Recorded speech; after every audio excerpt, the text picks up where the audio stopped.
Assalamualaikum warahmatullahi wabarakatuh. Alhamdulillahirrahmanirrahim. Pada kesempatan kali ini saya Lili Mupliha kembali menyapa sahabat Lazismu di podcast Lazismu. Indahnya memberi untuk negeri. Saat ini kita sudah kedatangan narasumber penting ya. Untuk yang selanjutnya, mari kita langsung saja berkenalan dengan narasumber kita. Assalamualaikum Pak. Waalaikumsalam warahmatullahi wabarakatuh. Oke, Bapak bisa diperkenalkan dulu ke sahabat Lazismu, dari Bapak namanya siapa, aktivitasnya apa, gitu dan sebagainya.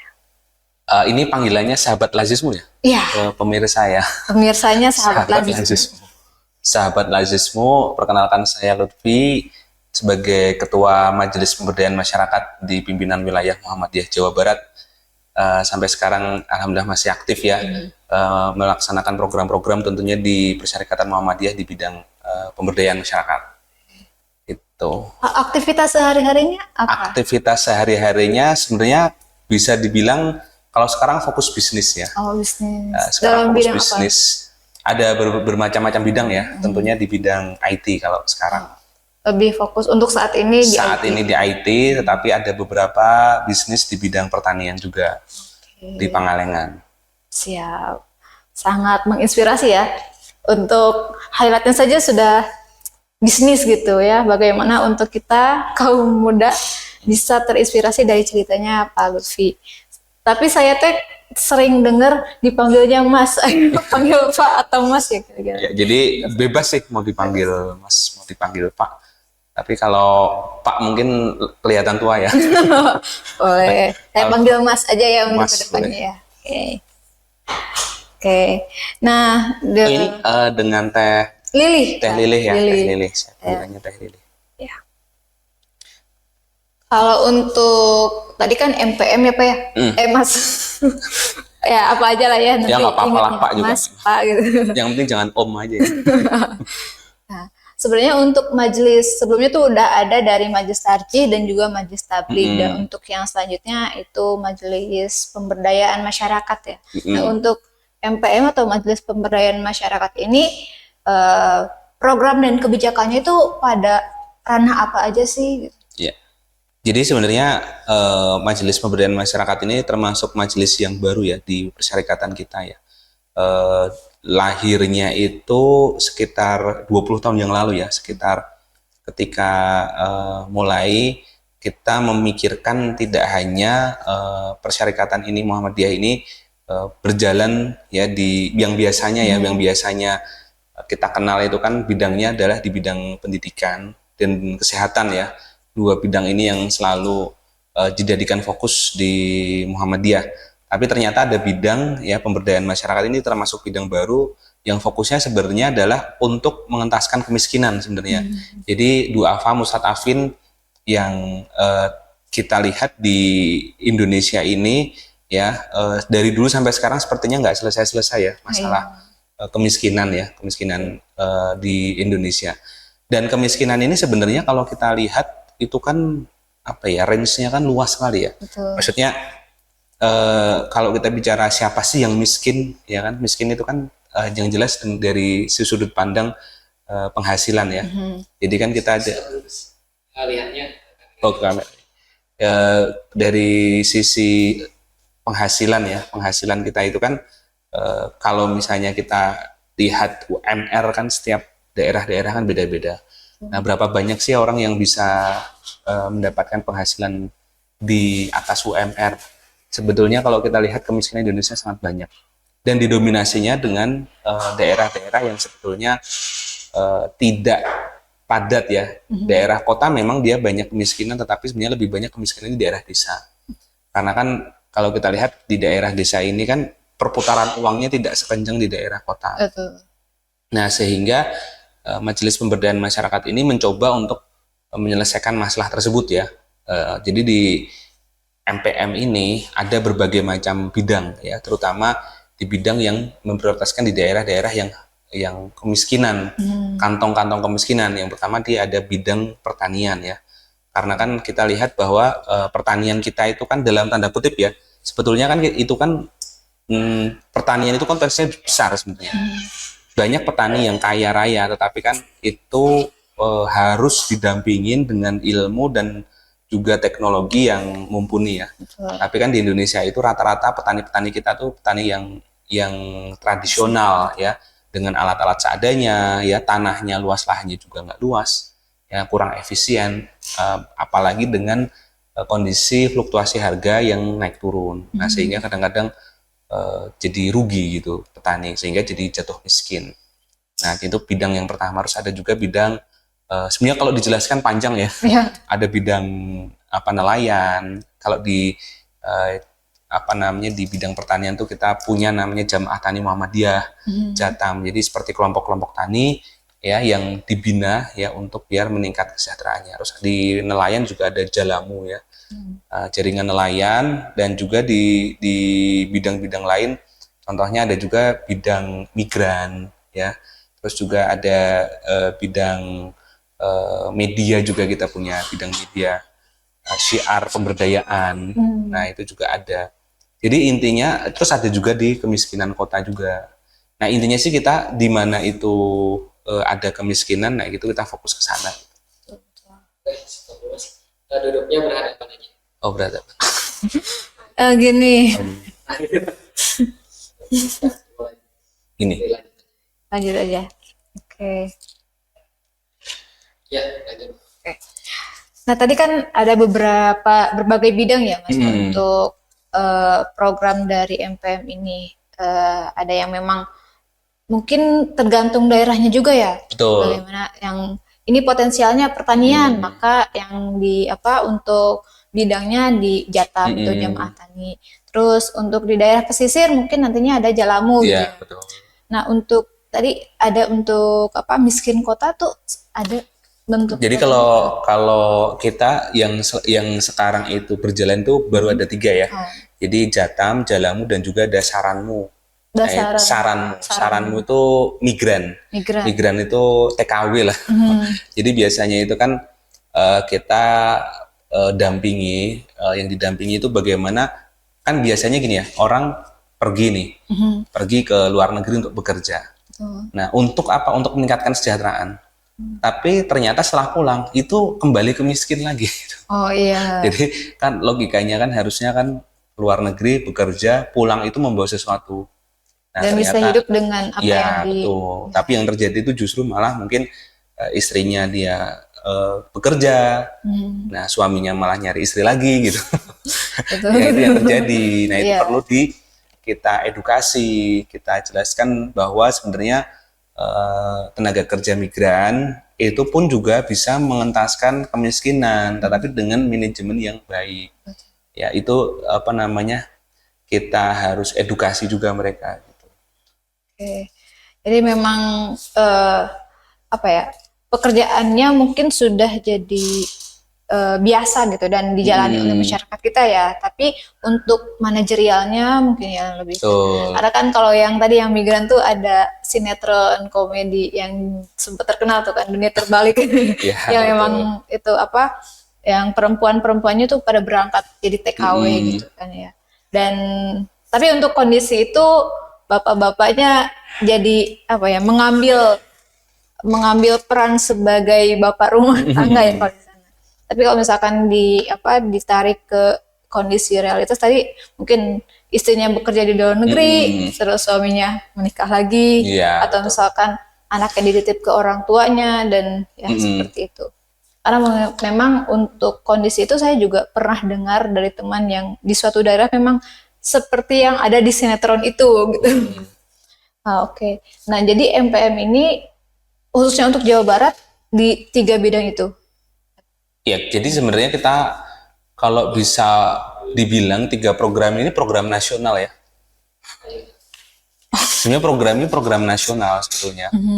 Jadi bukan program yang Jawa Barat aja. gitu. Jadi kita kan sebenarnya menginduk ke program pusat ya. Tapi memang tidak semua program kita bisa jalankan. Nah, contoh kalau Jawa Barat kita sebenarnya fokusnya gitu di pertanian sebetulnya. Nah, kenapa pertanian? Karena Jawa Barat ini kan lahan pertaniannya cukup luas ya, cukup luas, dan juga di Muhammadiyah juga sudah terbentuk di daerah-daerah itu Jatam, Jamaah Tani Muhammadiyah.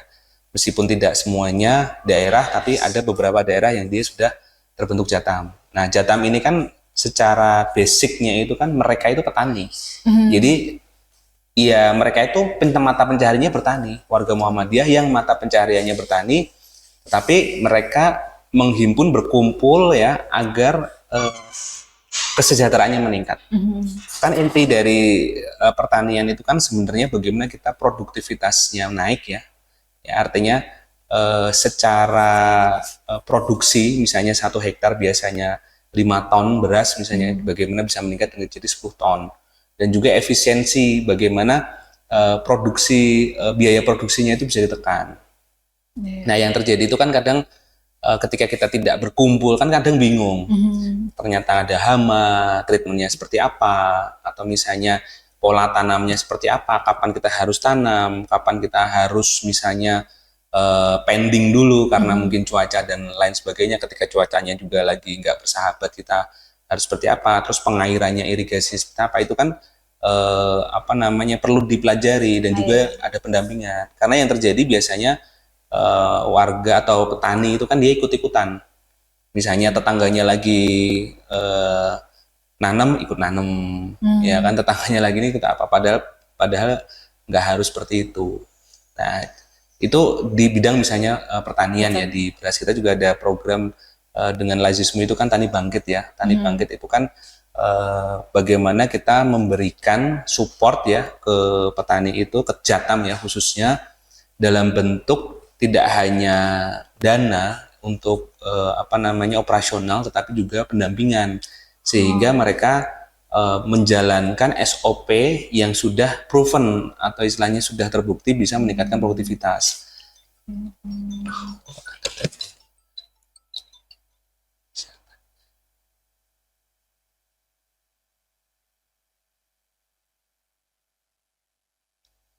Nah, kurang lebih seperti itulah.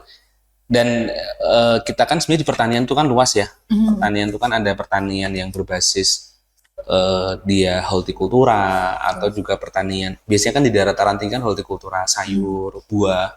Kalau di dataran rendah kan biasanya beras ya kan. Nah, itu juga treatmentnya beda-beda. Kan kalau beras ini kan atau padi lah itu kan relatif harganya fluktuasinya tidak terlalu tinggi. Dan juga masa simpannya lama. Jadi treatmentnya pun juga akan berbeda, tantangannya berbeda. Misalnya contoh kalau padi, beras, ini kan tantangannya sebenarnya di produktivitas. Ya misalnya dengan biaya yang sama, bagaimana bisa produktivitasnya naik, sehingga kan kita bisa keuntungannya bisa lebih lah. Nah kalau di hortikultura atau sayur ini kan fluktuasinya harganya lumayan drastis ya. Ya kadang harga tomat sekilo bisa cuman 2.000 gitu kan, kadang tomat bisa sampai 10.000.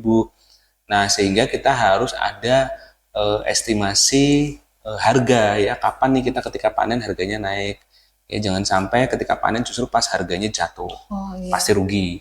Jadi treatmentnya berbeda-beda. Nah itu kita berikan pendampingan ya, edukasi ke petani ya, sehingga mereka setelah misalnya kita intervensi lah istilahnya, setelah kita intervensi kita dampingi, bahkan disupport bantuan modal dari Lazismu dengan bentuk program tadi Tani Bangkit.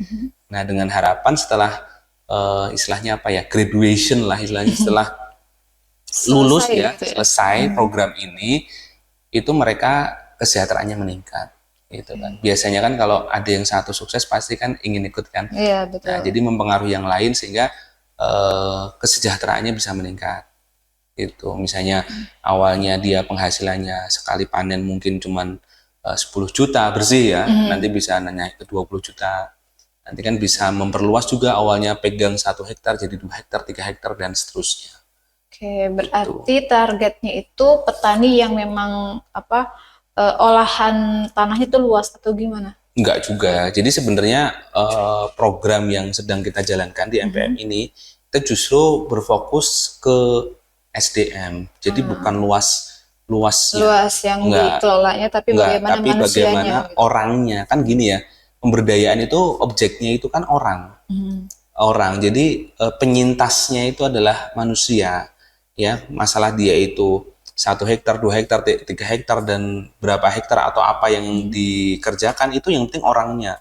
Karena kalau orangnya itu sudah berubah ya, mindsetnya ya, terus juga dia ilmunya juga nambah, pengalaman experience-nya nambah, itu tentunya mau dikasih berapa hektar juga bagus pasti. Iya. Tinggal duplikasi lah. Tapi kalau SDM-nya ini belum bisa apa ya berubah ya, kadang-kadang itu kan merubah mindset itu kan nggak mudah.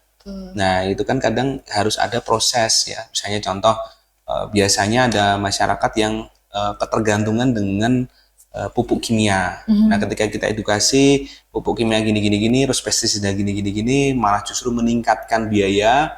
Nah, mereka nggak percaya, akhirnya malah ya ketergantungan dengan pestisida. Padahal pada dasarnya pestisida itu ya pada akhirnya kan membengkakkan biaya ya, membuat biaya itu bengkak ya. Ya, misalkan ada banyak hama, bagaimana kita treatmentnya itu menghindari yang meminimalisir penggunaan pestisida. Selain biaya bengkak, sebenarnya pestisida ini kan juga nggak bagus ya untuk kesehatan. Misalnya kita Jadi menumpuk ya. iya betul. Pestisida contoh gini nih, sederhananya gini, pestisida itu kan basicnya itu kan racun. Iya. Kenapa racun? Karena dia membunuh hama. Hama mati. Kalau dimakan sama manusia gimana? Kan logikanya kan manusianya pasti nggak mungkin biasa-biasa aja, nggak mungkin normal, pasti ada efek. Apalagi dalam jangka panjang. Nah itu pasti akan ada efek. Nah kita juga mengedukasi bagaimana kita memproduksi ya sayuran ataupun produksi pertanian yang halalan toyiban. Jadi bagaimana produksi pertanian tidak hanya halal tapi toyib. Toyib itu kan baik ya. Ya artinya tuh iya halal pasti kita udah tahu ya halal haram secara fikih. Tapi yang toyib ini yang seperti apa? Ini kan berarti secara proses. Ada banyak sudut pandang ya. Betul. Nah ini kita, jadi kita juga kan di MPM itu ada produk yang namanya Jatam Pro. Jatam Pro itu mikrobakteri. Nah Jatam Pro itu bagaimana kita bisa bertani tapi minim pestisida, Berarti minim alternatif obat. Iya betul, minim obat-obatan ya pertanian, minim pupuk kimia juga ya. Biasanya kalau pupuk kimia itu kan NPK kan, Betul. biasanya urea dan lain-lain. Nah itu kita bisa mengurangi itu karena secara jangka panjang sebenarnya pupuk itu akan membuat tanah itu ketergantungan. Oh jadi tanahnya yang iya tanahnya ketergantungan. Let's say katakanlah gini, simpelnya gini lah, sebenarnya pupuk ini itu kan sebenarnya diberikan ke tanah agar tanahnya subur kan? Iya. Bener nggak? Agar tanahnya subur. Ketika tanahnya subur, tanaman dia bisa menghasilkan lebih banyak gitu ya. Nah, subur, definisi subur itu apa? Kan kalau kita lihat definisi subur itu kan sebenarnya ya, kalau NPK misalnya, NPK itu kan sebenarnya kan ada apa bahannya kan, ada kalium, fosfat ya kalau nggak salah fosfat, N-nya itu natrium gitu kan. Dia sebenarnya tuh kan membuat tanah itu kan subur kan. Iya. Tapi misalnya tanah pada defaultnya itu tanah itu sebenarnya sudah subur, ya kan. Cuman kan yang terkadang itu kita ingin membuat tanah itu lebih subur dan akhirnya tanah itu akan ketergantungan. Jadi dosisnya akan naik nanti. Misalnya contoh kita butuh 1 kilo misalnya, 1 kilo untuk 1 hektar. Nanti di masa tanam selanjutnya 1 kilo untuk 1 hektar itu nggak cukup. Oh, jadi ini dinaikkan dosisnya. Dosisnya selalu naik. Gitu sehingga sebenarnya biaya akan semakin besar. Dan juga harus dilihat gini juga ya. Kenapa? Ya, kita pakai ini kita bicara pupuk ya. Misalnya kita bicara yang lain contoh apa namanya pestisida. Pestisida itu kan melawan hama, mematikan hama. Ya kan, misalnya ada hama mati dengan pestisida ini, lama-lama kan dia akan bermutasi hamanya, dia akan bisa tetap resisten terhadap pestisida. Makanya biasanya ketika kita semprot sekali pestisida hama mati, nanti ke depan disemprotnya itu semakin sering, ya kan, dan juga mungkin zatnya ya itu juga akan semakin apa ya dosisnya semakin tinggi lagi. Ya misalnya contoh kita semprot biasanya untuk satu drum cuman berapa mililiter, sekarang juga meningkat. Jadi itu karena apa? Hamanya juga dia bermutasi. Jadi resisten udah nggak mempan dengan dosis yang sebelumnya. Ya makanya kan contoh gini lah kita bicara masalah apa ya, manusia aja. Manusia ini kan sebenarnya kalau pada dasarnya ya, kalau sehat itu kan nggak perlu pakai obat kan, Iya. tapi bagaimana hidupnya sehat gitu. Ya, betul, betul. Iya kan? Kalau kalau kita sakit kan baru minum obat. Tapi bagaimana kita jangan sakit? Betul. Berarti kan gaya hidupnya harus diperbaiki, ya kan? Contoh misalnya makanannya, pola tidurnya, olahraga. Ya kalau misalnya kita nggak melakukan itu pasti sakit dan butuh Imunnya obat. itu ya. Sama, tanah juga sama. Kalau tanah itu treatmentnya itu sesuai sunatullah, yang apa ya, pasti tanah itu subur dengan sendirinya. Ya seperti manusia itu sehat dengan sendirinya. Tapi yang terjadi kan enggak. Tetap perawatannya itu lah ya. Perawatan. Terus misalnya contoh gini, kadang kita kan berpikir setelah kita tanam, ya kan, ya terus kita tanam lagi tanaman yang sama, itu kan juga nggak boleh. Oh iya. Misalnya kalau di sayuran, kita misalnya habis nanam kentang, ya kita jangan tanam kentang lagi, namanya dirotasi dulu. Iya. Nah rotasi itu agar tanahnya itu netralisir. Jadi misalnya tanahnya itu dia awalnya apa ya? Misalnya kita kan sistemnya tumpang sari misalnya. Di situ ada kentang, kita dikasih cabai misalnya. Nah, terus ketika kentangnya udah panen nih, jangan ditanam kentang lagi. Pasti Pindah ditanam, bukan pindah, di titik itu nanti ditanam kobis misalnya. Oh. Ya agar apa? Kobis atau kol lah ya. Agar apa? Agar netral apa tanahnya itu subur kembali. Kan misalnya contoh kentang itu kan menyerap unsur haranya tinggi tuh. Nah, ketika kita tuh memaksa si tanah itu harus subur kembali, ya dengan menanam kentang, pasti dia nggak akan maksimal ditanam yang kedua. Karena kondisinya sudah diserap. Udah diserap sama kentang, makanya dinetralisir dengan tanaman rotasi. Tanaman rotasi itu biasanya kobis atau sawi putih. Nanti kalau habis kobis lagi dipanen, belum netral, kasih kobis lagi atau sawi putih. Baru kalau udah nanti baru kasih kentang lagi. Oh. Jadi itu ada ilmunya. Kalau kita tuh memaksakan tanah itu harus subur terus, ya nggak bisa. Manusia aja ada masa lelahnya kan, capek ya. Misalnya manusia misalnya kerja terus menerus kan juga pasti stres. Sama tanah juga sama. Tanah ini kalau misalnya dikasih tanaman apa, dia harus dirotasi lagi, ya jangan langsung ditanami. Gitu. Ditanamin komoditas yang serupa. Ya kalau kita bahas panjang lebar detail ya, kita belum bahas misalnya kapan, programnya mungkin. Iya kan. Terus misalnya kapan harga sayur bagus. Kalau misalnya beras ini beras mana yang harus kita tanam, bibitnya yang seperti apa. Terus misalnya jarak tanam, kita belum bicara jarak tanam. Belum kita bicara manajemen, misalnya ada karyawan, gaji, terus nanti pas apa penyemaiannya gimana, terus nanti banyak lah. Kalau memang prosesnya itu prosesnya panjang. Dari apa pra pengelolaan, maksudnya menyiapkan tanahnya, media tanamnya, terus juga ketika mengelola dan sudah ditanamnya dan panen dan mungkin distribusi gitu ya. Iya, kompleks. Makanya kan bisa dibilang pertanian ini kalau yang sukses ya kaya raya. Betul. Tapi banyak yang gagal. Karena apa? Karena memang kompleks. Kompleksitasnya tinggi. Di pertanian itu tinggi kompleksitasnya. Faktor-faktor yang masuk di dalamnya itu banyak. Betul. Gitu kan. Dan kita berurusan sama alam juga. Itu juga ada ketidakpastian. Makanya saya sering sarankan ya ke petani-petani agar kita tergantung dengan cuaca, iklim dan segala macam. Pastikan kita menanam itu yang harus benar-benar harus kita perhatikan. Yang pertama adalah dekat dengan sumber air. Nah itu karena apa? Kalau misalnya kita dekat dengan sumber air, misalnya musim kemarau kan kadang kita nggak jelas tuh. Kadang misalnya kalau udah zaman dulu itu kan mungkin bisa diprediksi dengan tepat tuh. Biasanya Oktober, Maret itu kan musim hujan.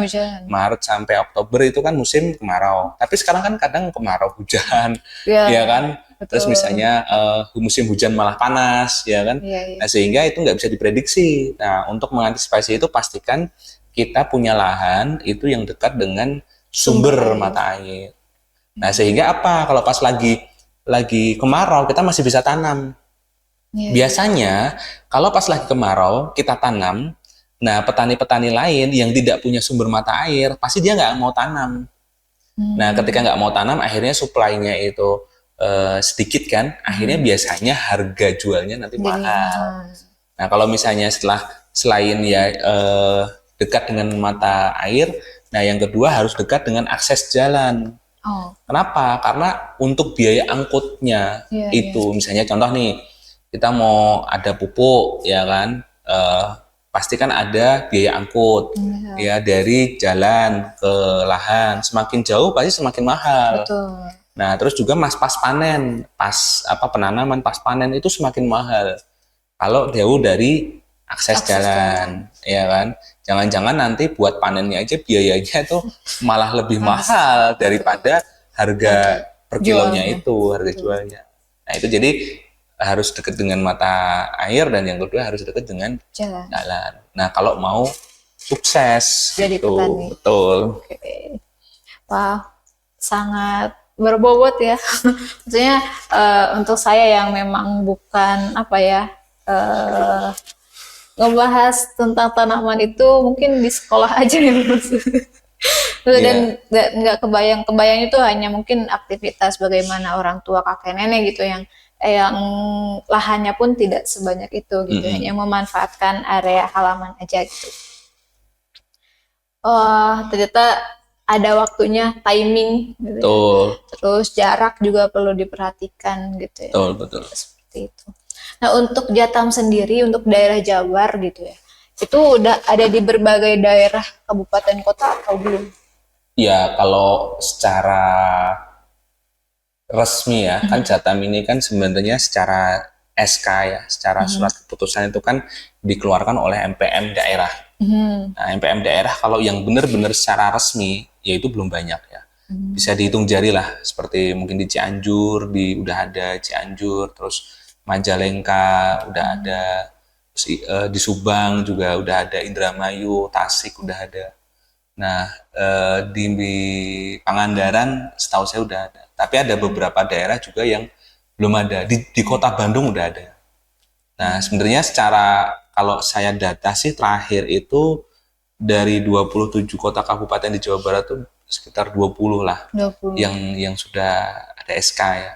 Nah, yang aktif ya itu juga nggak banyak gitu. Karena kan sebenarnya lagi-lagi ya MPM ini kan bukan majelis yang lama ya, ini masih majelis baru. Jadi kita masih meraba-raba membentuk bentuknya seperti apa nih MPM, karena pada akhirnya MPM itu adalah wadah saja, atau istilahnya apa ya, tempat di mana masalah-masalah kemiskinan itu teratasi di sana.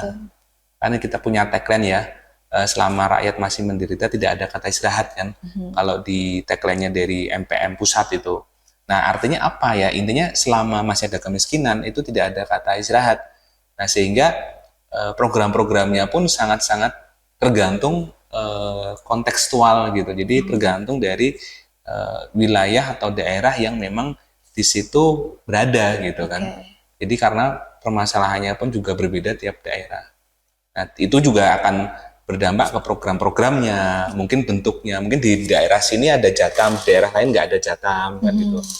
Kan kalau kita bicara Jatam itu pasti harus ada MPM dulu. Iya. Kan kalau misalnya kita lihat data dari Jawa Barat itu sekitar 20-an ya, saya agak lupa ya, 20 MPM yang sudah terbentuk. Tapi apakah Jatamnya sudah ada? Ya Nah, belum tentu. Yang setahu saya yang Jatamnya mungkin nggak lebih dari 5 lah daerah. Ya, MPM mungkin sudah ada, tapi Jatamnya belum. Di mana aja tuh Mas? Yang sudah yang jelas tuh di Majalengka. Majalengka. Ya, terus ada di Indramayu, di Tasik, Cianjur, Subang ya. Yang sudah ada, yang terkonfirmasi lah. Nah, sisanya mungkin lagi berjalan lah, sedang berjalan. Kita juga kan di pusat ada program memperbanyak database Jatam, karena kan database Jatam ini tuh kan nanti akan terpusat.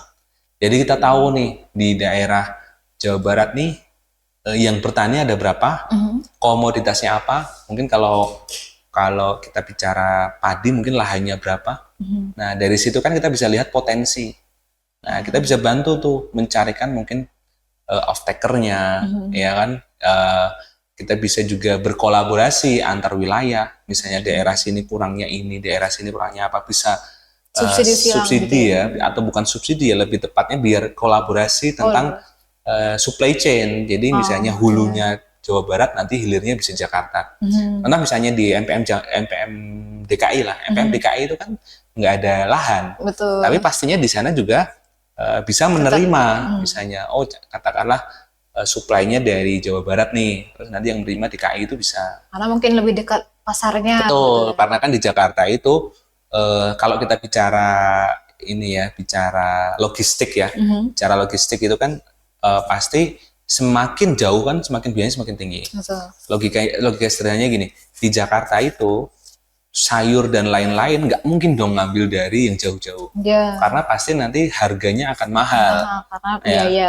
Nah, akhirnya dia akan mencari yang dekat mana? Jawa Barat. Ya, Jawa Barat, Banten lah paling dekat kan. Akhirnya mereka pasti akan mencari supply ya dari Jawa Barat. Kalau Jawa Barat harganya bersaing, ya kan, dengan biaya angkut yang murah, ya mending Jawa Barat. Nah, akhirnya kan kita bisa tuh kerjasama dengan DKI Jakarta untuk misalnya mencarikan off-taker gitu kan. Seperti itu. Oke.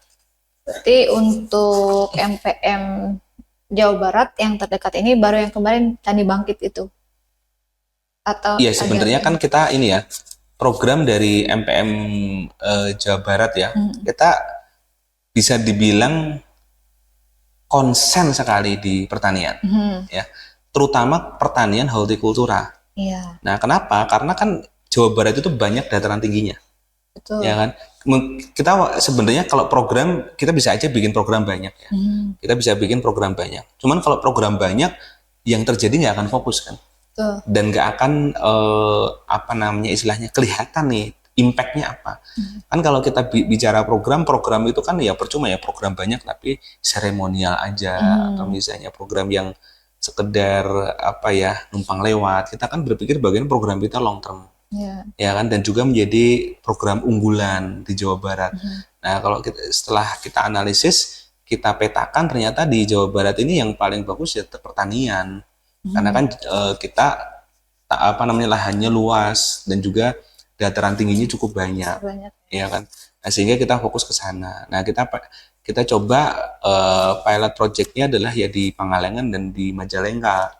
Nah, karena Majalengka ini kan memang jantannya sudah terbentuk dan dia komoditas padinya cukup baik kan di sana, secara lahan ya ada, dan juga petaninya juga kan rata-rata dia bertani padi. Di Pangalengan juga sama. Pangalengan itu kan dataran tinggi, dia hortikulturanya cocok sekali ya di dataran tersebut. Nah, kita pilot projectnya di sana dibantu dengan Laizismo ya, pendanaannya, tapi yang harus ditekankan adalah pendanaan ini sifatnya adalah bukan hibah, tapi dana bergulir. Nah, bedanya apa? Kalau hibah itu kan jual putus, ya katakanlah Laizismo ngasih, habis dan itu selesai ya udah. Tapi kalau dana bergulir itu selama lamanya, jadi tidak ada batas. Misalnya untuk satu kali panen butuh biaya sekian, ya kan? Berarti nanti panen kedua itu menggunakan modal dari panen pertama yang sebelumnya. Jadi sehingga bisa meminta, iya, nggak minta lagi, nggak boleh minta lagi, sehingga harus lama-lama jadi modal bergulir.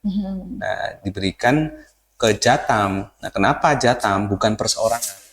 Karena kan Jatam ini kan kelompok tani, basicnya itu kan kelompok tani.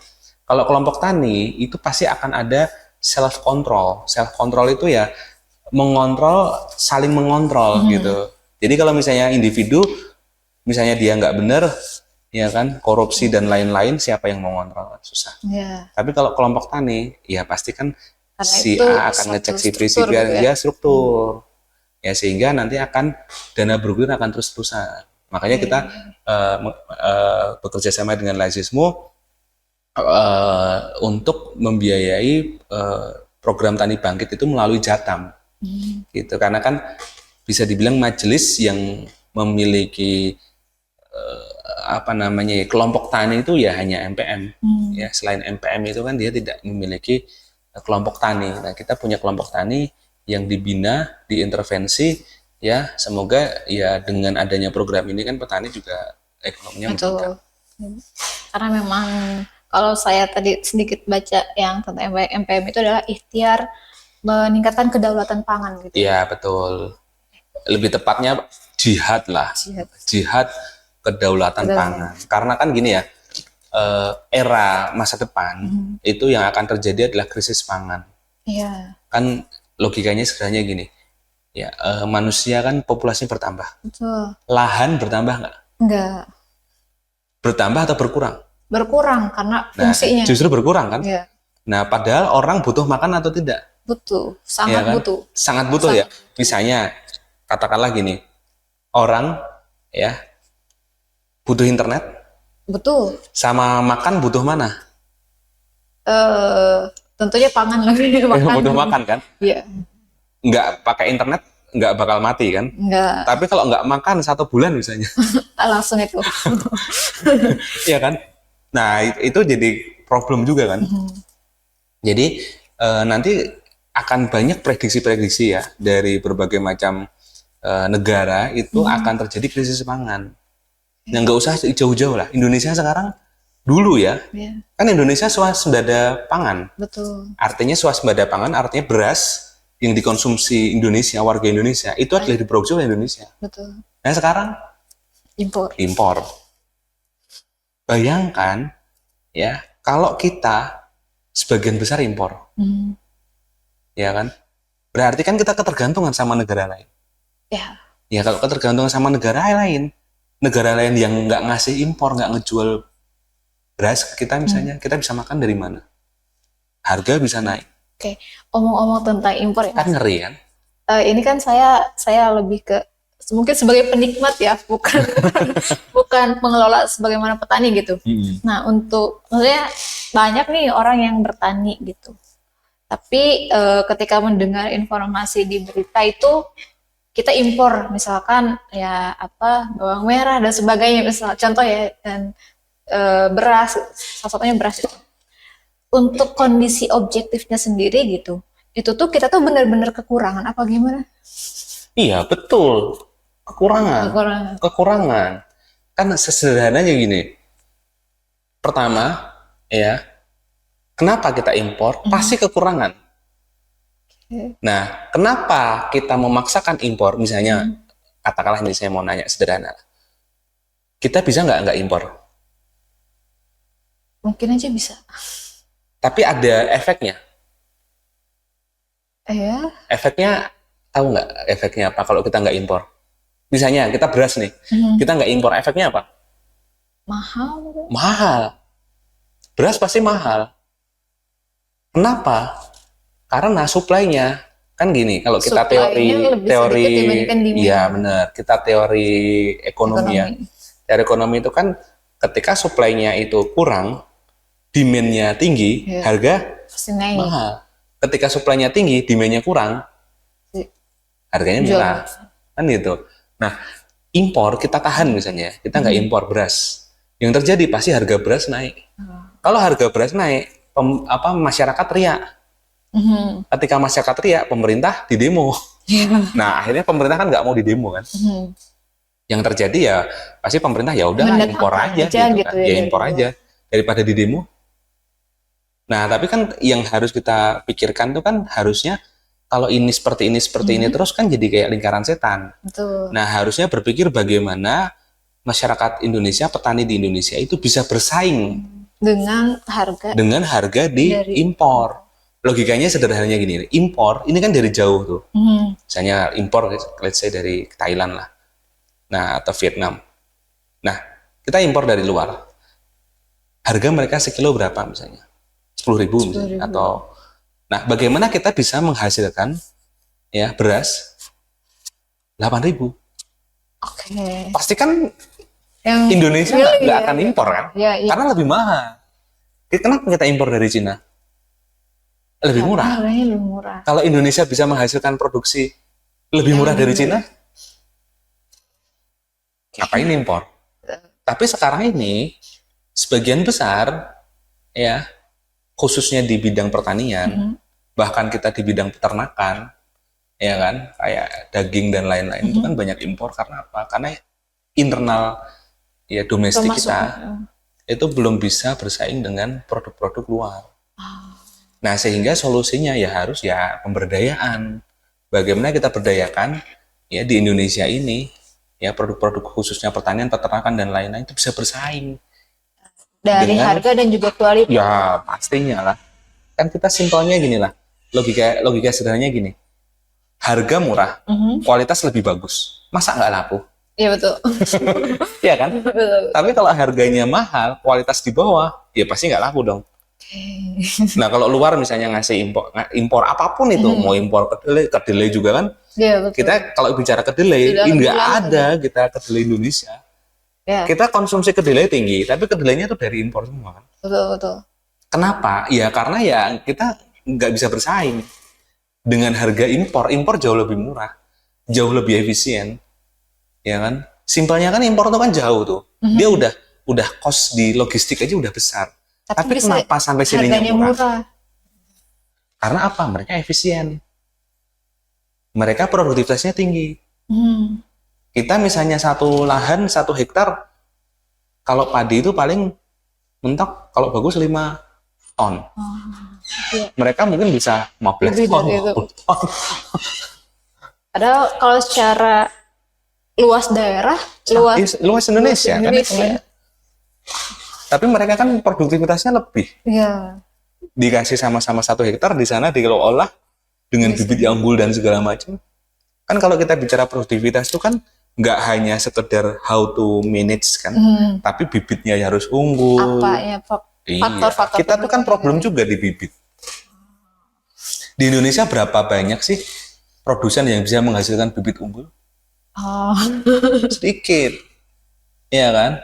Bahkan di Pangalengan ya saya mencari bibit kentang granola itu aja sulit. Banyak yang bilang ini bibitnya G0, G1. Kan ada generasi tuh. Generasi awal tuh G0, G1, G2 gitu sampai G5 dan segala. Nah, banyak yang nipu. Dia bilangnya G0, ternyata G berapa. Karena apa? Karena untuk menghasilkan bibit yang unggul itu nggak mudah. Itu kan dia harus pakai kultur jaringan. Jadi sterilisasi. Pembibitannya itu nggak boleh dia campur. Karena nanti nggak murni. Oh. Nah, kalau di luar negeri itu kan sayuran apanya gede-gede tuh. Iya. Wah, itu kan nggak mudah juga punya bibit yang seperti itu. Nah, kita kan bibit aja kita susah. Gitu. Nah, sehingga kita harus kompleks kan berpikirnya dari hulu sampai hilir gitu kan. Iya. Dan ini kan bahkan kalau kita lihat Indonesia itu kan sebenarnya dia ada food estate kan. Di mana? Kalimantan, yang dibangun Sumatera. di IKN lah. Oh iya. Iya kan, sebenarnya kan ada food estate. Itu kan yang membangun itu kan sebenarnya untuk ketahanan pangan. Jadi ketahanan pangan ini sebenarnya sekarang sudah jadi isu global. Iya. Bahkan menjadi salah satu parameter bahwa negara ini itu kuat atau tidak. Kan karena kebutuhan gini, dasarnya. Iya, simpelnya gini. Kalau sekarang, iya bukan sekarang ya, dari zaman dulu lah. Negara ini kuat atau enggak kan dari military. Iya. Ya kan, dari military powernya gitu. Jadi kekuatan militernya itu dia kuat atau enggak. Sekarang enggak. Dari kekuatan suplai makannya, sumber dayanya. Iya, kalau dia militernya kuat, tapi makannya aja nggak punya. Iya. Tetap aja lapar. Lapar kan. Habis. Jadi sekarang itu negara itu dianggap kuat tuh ketika penguasaan energi. Listriknya ada nggak? Kebayang dong Indonesia misalnya listrik mati. Sekarang PLN aja juga kadang Iya. artinya kan bahaya kan. Nanti lama-lama kan kebutuhan listrik meningkat. Kalau mati gimana? Jadi penguasaan energi sekarang ketahanan pangan. Jadi udah nggak lagi berfokus hanya di kekuatan militer. Tapi dia berfokus juga ke ketahanan pangan. Makanya kalau kita nggak konsen juga, ya makanya Muhammadiyah ini mulai konsen juga di ketahanan pangan. Karena apa? Ke depan itu seperti itu. Dan yang paling penting adalah ketahanan pangan ini tidak hanya ketersediaan, tapi juga bagaimana pangan itu dia akan membuat SDM-nya unggul. Kan kadang kita berpikir bahwa punya makanan melimpah, iya, tapi berkualitas nggak? Bisa nggak membuat generasi mudanya Kebutuhan itu, iya, gizinya kan tuh. kita ada stunting juga, problem Betul. stunting, ya kan? Betul. Iya kan, misalnya nih anak kecil dikit-dikit di instan dan segala macam, iya karena kebutuhannya nggak ada yang berkualitas, akhirnya stunting, ya kan? Akhirnya kan mempengaruhi ke IQ. Betul. Ya gimana kita menghasilkan Bisa bibit mengelola unggul gitu. manusia-manusia yang bagus dari awal aja udah makan, Jadi supaya makanannya tidak. iya, makanannya udah banyak pestisida. Kayak gitu kan. Oke. Susah, sayurannya banyak pestisida kan, ya susah. Gitu. Seru sekali ya, sahabat Jadi Lazismu, dan gak kompleks sih. kerasa ya. Beneran untuk ngebahas ini akan merembet ke banyak hal ya Mas ya. Sangat keren. Karena memang pertama target pemberdayaan itu sumber daya manusianya. Ini boleh diminum nggak sih? Boleh ya, maaf ya.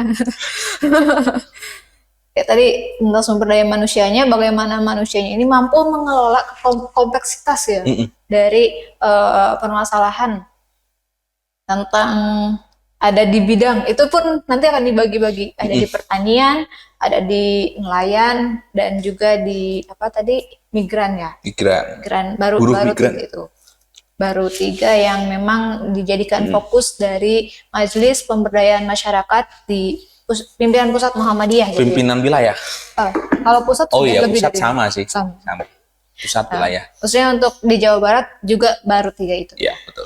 Dan mungkin yang sekarang sedang difokuskan adalah di pertanian. Karena melihat dari bagaimana potensi wilayah di Jawa Barat gitu ya. Itu saja mungkin untuk podcast sore ini. Dan terakhir, pesan untuk kader persyarikatan dan juga mungkin anak-anak muda yang jadi sahabat Lazismu, karena mungkin pertanian itu sudah pelan-pelan ditinggalkan ya untuk anak-anak muda gitu. Maksudnya untuk pengelola pertanian ini masih usia dewasa, madya menuju akhir mungkin. Untuk yang dewasa awalnya tuh masih jarang mungkin. Ya sebetulnya pesan ya dari saya sebenarnya intinya sama ya, kita ini kan Indonesia negara agraris ya, negara agraris dan maritim kan sebenarnya. Nah agraris itu kan bertumbuh di pertanian. Jadi kita sebagai Indonesia dan kali ke depan itu kan ada krisis pangan. Nah kalau teman-teman anak muda ya, sahabat Lazismu ya, kalau memang ingin ke depan ini bidang yang cerah apa, ya pasti di pertanian. Sekarang mungkin lagi rame di bidang IT ya, ya kan, banyak orang bercita-cita jadi YouTuber misalnya, ya kan, atau misalnya podcaster. Tapi sebenarnya ini lama-lama juga akan jenuh ya, saturate istilahnya, saturate, akan jenuh, nanti akan kembali lagi ke masa-masa ya agraris. Nah di situ kita justru nanti akan banyak mungkin anak muda sukses itu dari situ. Nggak usah jauh-jauh lah, cek aja di YouTube. Sekarang tuh anak muda yang sukses, yang penghasilannya miliaran, ya bisnisnya sukses, terus kan di bidang pertanian. Ya itu juga menjadi salah satu tanda-tanda ya, tanda-tanda bahwa nanti akan ada new wave lah atau gelombang baru di pertanian. Nah tentunya jangan sampai anak-anak muda khususnya di Indonesia itu ketinggalan kereta. Ya, justru nanti yang maju justru nanti dari anak muda yang di luar Indonesia. Karena saya lihat di Indonesia tentunya ya ada beberapa daerah yang tanahnya sudah dibeli sama asing. Ya tanah pertaniannya dibeli sama asing ya untuk dikelola. Nah sehingga ya banyak lah, ada yang dari Korea, dari Jepang dan lain-lain. Nah sehingga ya mereka yang akan maju, nah Indonesia malah jadi penonton. Nah, teman-teman jangan sampai teman-teman sebagai anak muda ya yang ingin maju sukses ya cobalah di bidang pertanian. Mungkin itu saja pesan dari saya ya. Memang untuk prospek ya sangat betul tampak sangat cerah gitu. Karena mungkin salah satu dari ayat yang biasa digunakan oleh Syaladina Lautaro Minhol yang duriatan Ni'afa mungkin itu ya, generasi yang lemah gitu. Mungkin tadi dari kompleksitasnya itu bagaimana gizi dari makanan yang dikonsumsi karena memang tidak terpenuhi gizinya, kemudian berimbas pada kualitas SDM-nya yang entah itu stunting dan sebagainya gitu. Dan mungkin untuk jihad pangan ini saya jadi teringat dari kisah yang mimpi Nabi Yusuf gitu, Mas, yang bermimpi sapi kurus memakan sapi gemuk. Mungkin ini juga yang jadi isu global ini ya, bahwa akan ada masa, mungkin sekarang sudah mulai, dan semoga kita tidak tergerus oleh isu itu. Itu saja untuk podcast kita sore ini. Terima kasih Sobat Lazismu sudah mau mendengarkan dan sampai jumpa di podcast selanjutnya. Billahi fisabilil haq, wasabiqul khairat. Assalamualaikum warahmatullahi wabarakatuh. Waalaikumsalam.